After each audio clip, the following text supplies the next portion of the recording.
Ladies and gentlemen, thank you for listening. Thank you for downloading. And thank you for subscribing to the latest edition of the 12 Kyle podcast. I'm 12 Kyle. Check this out. On this bonus edition, I want to go back. I want to go back to November 7th, 1991. On that day, first and foremost, that's a day I'll never forget. Um, History was made in a weird way, and it's one of those things like you always kind of remember when certain historical events happen. You kind of remember like where you were and what you were doing when you saw or heard what it was that happened. Um, but I remember that day like it was yesterday. Again, it was November 7th, 1991. At the time, I was a freshman at South Carolina State University. I was playing football. We had just finished practice, right? And we just finished practice. I was coming from the calf, and I was walking with a couple of my teammates. We were walking toward the dorm.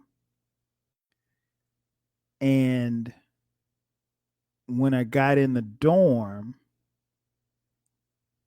I distinctly remember hearing somebody say, "Man, Magic got AIDS." And of course, they were referring to legendary basketball player Irvin Magic Johnson of the Los Angeles Lakers. And so I stopped. I remember stopping and I looked back, and I can't remember who said it, but I said to whoever said it, I was like, "Man, don't say that. You end up starting some nasty rumor." And I kept walking. And it took me a few minutes to make my way to the third floor of my dorm room. And I distinctly remember when I got upstairs and I turned the corner, I was walking down the hallway and I saw a couple of my teammates that had the doors open to their rooms. And it didn't really dawn on me, but like at that particular time, like everybody was looking kind of sad. I saw at least three guys, right? Three guys. And each of them had the doors open and they just looked sad. And I didn't really make much of it at the time. And then I overheard as I was walking towards my room, I overheard somebody say something else about Magic. I just heard the name Magic. And I'm like, what's going on with Magic? And then I immediately thought, well, maybe maybe the guy heard the other guy mention that stupid rumor about Magic having AIDS, and maybe he was believing it too. And so it was 6 o'clock by the time I got to my dorm room. 6 o'clock, and this particular day, I turned on the TV because I was going to catch the evening news. And I turned on the news, and then at the bottom of the screen, it said breaking news. I'm like, now keep in mind, it's 1991. There's no internet, there's no Facebook, there's no Twitter. So, when stuff happened, we got it from TV. We either got it from TV or you got it from the newspaper, right? So I see breaking news, so I stop. Because if breaking news comes on, you want to know what's happening. Did something bad happen or whatever? I mean, it had to be something bad because normally when there's breaking news at that particular time, it was never. I mean, they're not breaking good news. So, I stopped in my tracks, to figure out what was going on. And again, I know nothing at this point. I just know that I had practice, heard somebody say something, and I brushed it off and I just kept going because, again,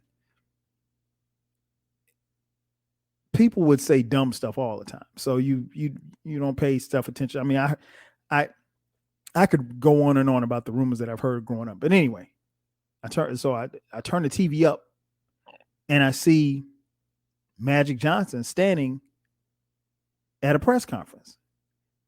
And boom, Magic looks into the camera and says,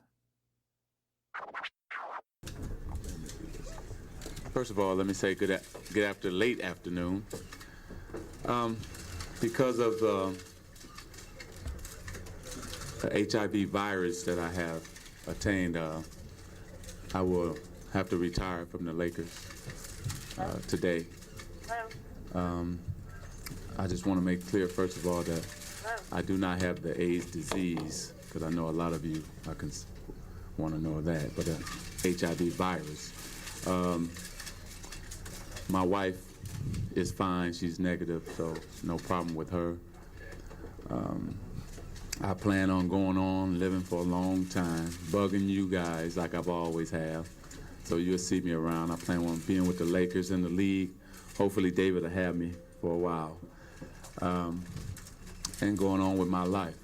And I guess now I get to enjoy some of the other sides of living, that because of the season and the long practices and so on. I just want to say that I'm going to miss playing, and I will now become a spokesman for the HIV virus, because I want people and young people to realize that they can practice safe sex. And, you know, sometimes you're a little naive about it and you think it could never happen to you. And you only thought it could happen to, you know, other people and so on and on. And it has happened, but I'm going to deal with it, and my life will go on. And I will be here enjoying the Laker games and all the other NBA games around the country. So life is going to go on for me, and I'm going to be a happy man.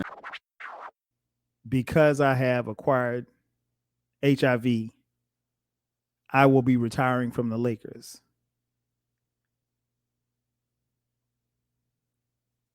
Huh? I was floored. I couldn't believe it. I was like, "Are you kidding me? This has to be like some kind of joke." He kept talking, and I couldn't get past the fact that he said, "I have AIDS," and I'm like, "Damn, Magic, AIDS?" Because you have to keep in mind, at that particular time in 1991, again, I'm a freshman in college, right?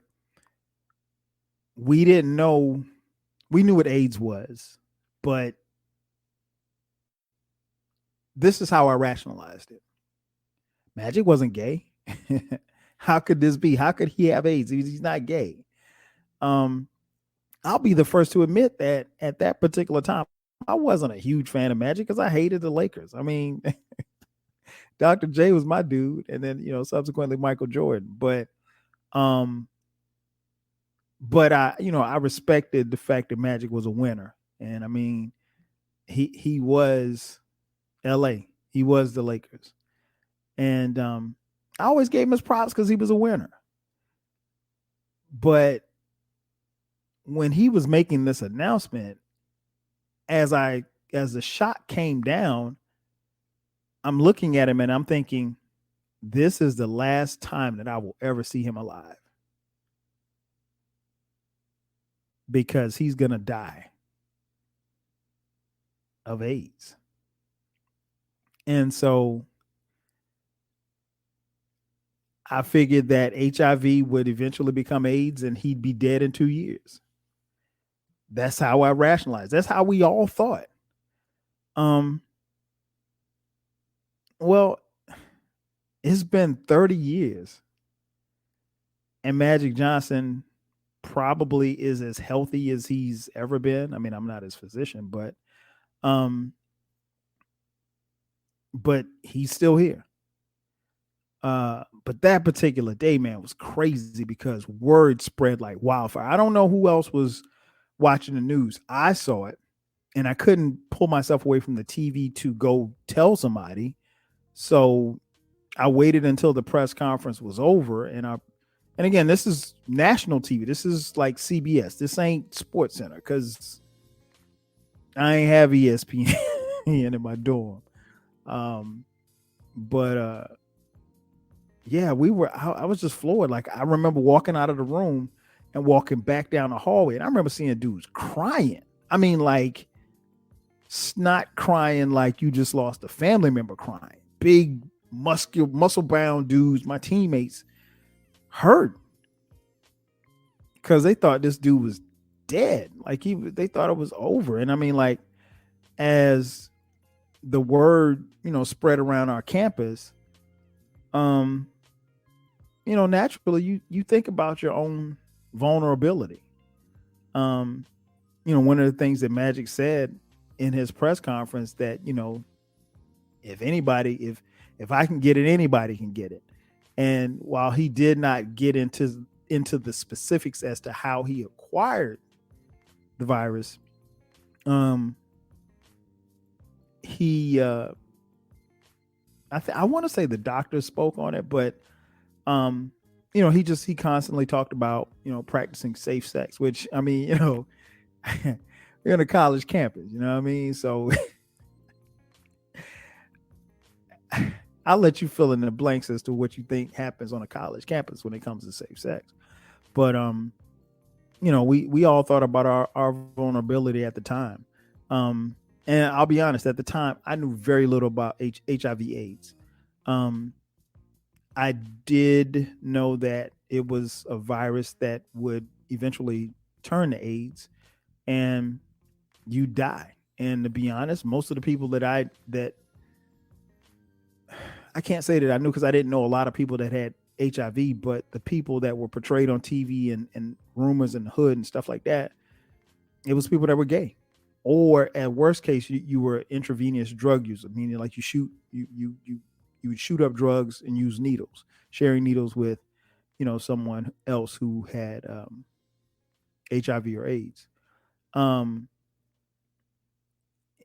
That's all I knew. So you just didn't want to catch it, and in 1991, we were very ignorant about how you could get AIDS. I mean, that you can get it through sex, but there's a lot of people, and myself included, that thought maybe you could get it from touching somebody. And I had to educate myself. But at that particular time in 1991, November 7th, 1991, Magic Johnson was the only person that I knew that had HIV. I didn't know anybody else that had it. I'd heard about people having it, but not anybody. I mean, Magic was the closest person to me that had it, and Magic wasn't close to me. It wasn't like we was boys, but I just knew that day that would be the last time that I saw him, and the next time I'd see him, he'd be frail and sickly looking. I remember seeing the movie Philadelphia with Denzel Washington and Tom Hanks, and I remember how that movie played out, and you just saw the sickness just kind of take over. And those images were what kind of played in our head that particular day. Like, this last time we're going to see Earvin Magic Johnson alive or healthy or vibrant or flashing that $1 million smile like he would on the basketball court. I will say this much. Magic's announcement made me become more knowledgeable about HIV/AIDS. I'm not going to sit here and tell you I ran to the library and, started doing research, because I didn't, but I wanted to educate myself as much as I could with the resources that we had. Because again, there's no internet. So you got to look in books and stuff like that. And honestly, there wasn't a lot of publications that had stuff readily available for you to research. So you had to kind of do it on your own. Now, subsequently, after his announcement, there was a lot of stuff, a lot of information that came out. and I learned as much as I could. Um, and honestly, I tried to educate those around me. But to be honest, when you're a young man, in the world trying to figure things out, you know, we kind of hold on to what it is that we're doing and what our thought process is. And if your thought process was that somebody who had HIV/AIDS was gay, you don't want them around you. It was very homophobic. I mentioned on this podcast before about how homophobic we were in the 90s and how just personally I moved away from that as I grew older and educated myself, but a lot of people didn't, right? Um, but I wasn't raised to be prejudiced toward anybody. I wasn't raised to be homophobic or anything like that. I was raised to be accepting because I know the struggle that we had as a people, as Black people. I'm Black, for those of you who don't know. um, the struggle that we've had. So it's like, I wouldn't want that, on anybody. So I wasn't raised like that. But I just tried to see people for who they were. It didn't matter to me who they fell in love with or who they slept with. That's their prerogative and their decision. And I'm okay with that. It's none of my business. And, my thing was we were taught to love regardless. And then over a period of time, I learned that AIDS wasn't something that you could quote unquote catch.